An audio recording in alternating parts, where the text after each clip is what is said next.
এই গতকালকে যে ঘটনাটা এটা মানে খুবই দুঃখজনক ঘটনা এবং আমরা উদ্বিগ্ন, কারণ হচ্ছে বাংলাদেশে এই ধরনের ক্যাম্পাসে সন্ত্রাসের রাজনীতি এবং ক্যাডার ভিত্তিক যে রাজনীতি আমাদের এটা নিয়ে খুব তিক্ত অভিজ্ঞতা আছে এবং ট্রমা আছে। তার মধ্যে এই ঘটনাটা গতকাল ঘটেছে এবং শুধু এটা ছাত্রদের মধ্যে, আমি প্রথমত একটু মানে ভুলটা সংশোধন করাটা আমাদের ভালো হবে, যেভাবে আপনি বলেছেন শুরুতে এবং আমি পত্রপত্রিকাতে দেখতে পাচ্ছি এটাকে সংঘর্ষ বলা হচ্ছে।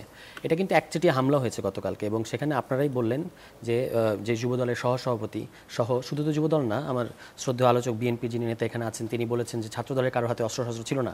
আমরা কিন্তু সোশ্যাল মিডিয়াতে প্রচুর দেখেছি যে ছাত্রদলের সদস্যদের হাতেও প্রচুর লাঠিসোঁটা ইত্যাদি আছে।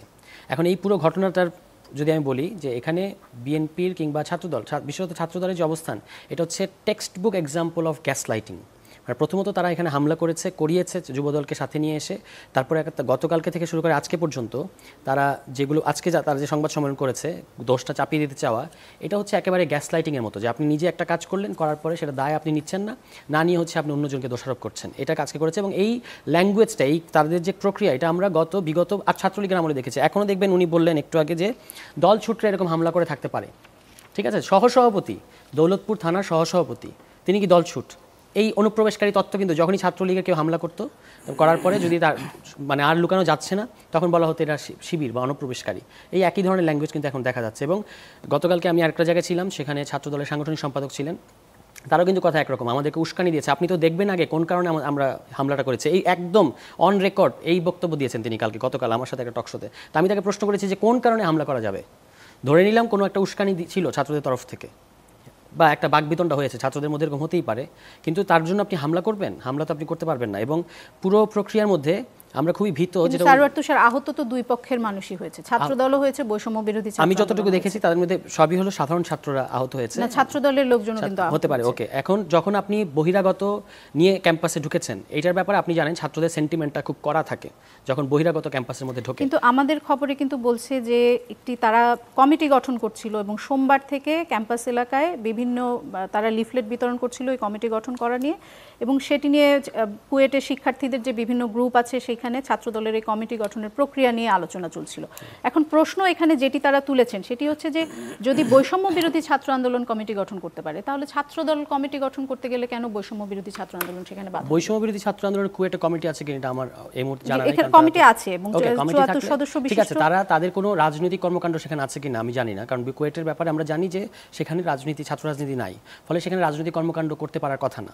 বৈষম্য বিরোধী ছাত্র আন্দোলনের একটা ব্যাপার হচ্ছে যে তারা তো অভ্যুত্থানের মধ্য দিয়ে আসা এবং তারা পুরোপুরি নিজেদেরকে কোন রাজনৈতিক দলের তাদের প্রধান যেটা আপত্তি, অংশগ্রহণ করবে। বৈষম্য বিরোধী ছাত্র আন্দোলন বৈষম্য বিরোধী ছাত্র আন্দোলন করবে না, কিন্তু যেহেতু তাদের থেকে এবং জাতীয় নাগরিক কমিটি থেকে যেহেতু নতুন রাজনৈতিক দল আসছে, তাহলে এখন আর তাদেরকে অরাজনৈতিক সংগঠন বলার সুযোগ না। অবশ্যই তারা রাজনীতি, কিন্তু প্রশ্নটা হচ্ছে ছাত্র রাজনীতি মানে ছাত্রদের যে কোনো ধরনের সংগঠিত তৎপরতা, এটা তো একটা রাজনীতি। সেটা কিন্তু আপত্তিটা থাকে লেজুর ভিত্তিক ছাত্র রাজনীতির ব্যাপারে। আপনি দেখবেন যে জুলাই মাসে যখন আব্দুল কাদেরের নামে 9 দফা, যেটা খুব ফেমাস 9 দফা, যখন জুলাইয়ের 17 বা 18 তারিখে ইন্টারনেট ছিল না, তখন যেটা দেওয়া হয়েছিল যে ছাত্রদের তরফ থেকে, সেই 9 দফায় কিন্তু লেজুর ভিত্তিক রাজনীতির ব্যাপারে, ছাত্র রাজনীতির ব্যাপারে স্পষ্ট ছাত্রদের অবস্থান ছিল। এবং ইঞ্জিনিয়ারিং ইউনিভার্সিটিগুলোতে, এই বিশেষত ইঞ্জিনিয়ারিং ইউনিভার্সিটিগুলোতে বুয়েট, কুয়েট, এখানে ছাত্র রাজনীতির ব্যাপারে ছাত্রদের একটা আলাদা অনীহা আমরা অনেক দিন ধরে দেখতে পাচ্ছি। কিন্তু এখন বৈষম্য বিরোধী ছাত্র আন্দোলনের কমিটি নিয়ে যদি কোনো সমস্যা হয়ে থাকে, আমি কিন্তু শুনি না যে ছাত্রদের তরফ থেকে কোনো আপত্তি করা হচ্ছে এখন পর্যন্ত।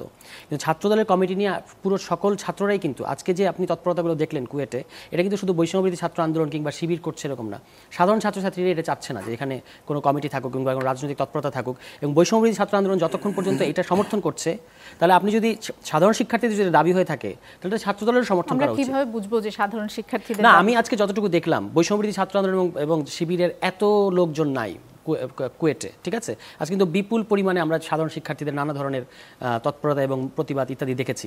তো এইটা যদি দাবি হয়ে থাকে, আচ্ছা ধরা যাক এখানে সাধারণ শিক্ষার্থী নাই, এটা যদি বৈষম্য বিরোধী ছাত্র আন্দোলনই দাবি হয়ে থাকে এবং সাধারণ শিক্ষার্থীরা যদি, আমি তো কোনো সাধারণ শিক্ষার্থীকে বলতে দেখলাম না যে না এই যে ছাত্র রাজনীতি থাকবে না, এই কথাটা যে বলা হচ্ছে আমরা এটা সমর্থন করি না, তারা তো এটা বলছে না, তারা এটা সমর্থন করছে। তাহলে ছাত্রদের দাবির পক্ষে ক্যাম্পাসে লেজুর ভিত্তিক এবং ক্যাডার ভিত্তিক রাজনীতি থাকবে না, এই দাবির পক্ষে যারা আছে, ছাত্রদলেরও তো এই দাবিতে আসা উচিত এবং তাদের ওই ক্যাম্পাসে রাজনৈতিক কর্মকাণ্ড চালানো উচিত। আসলে কে কার লেজুর সেটি নিয়েও বিতর্ক হতে পারে।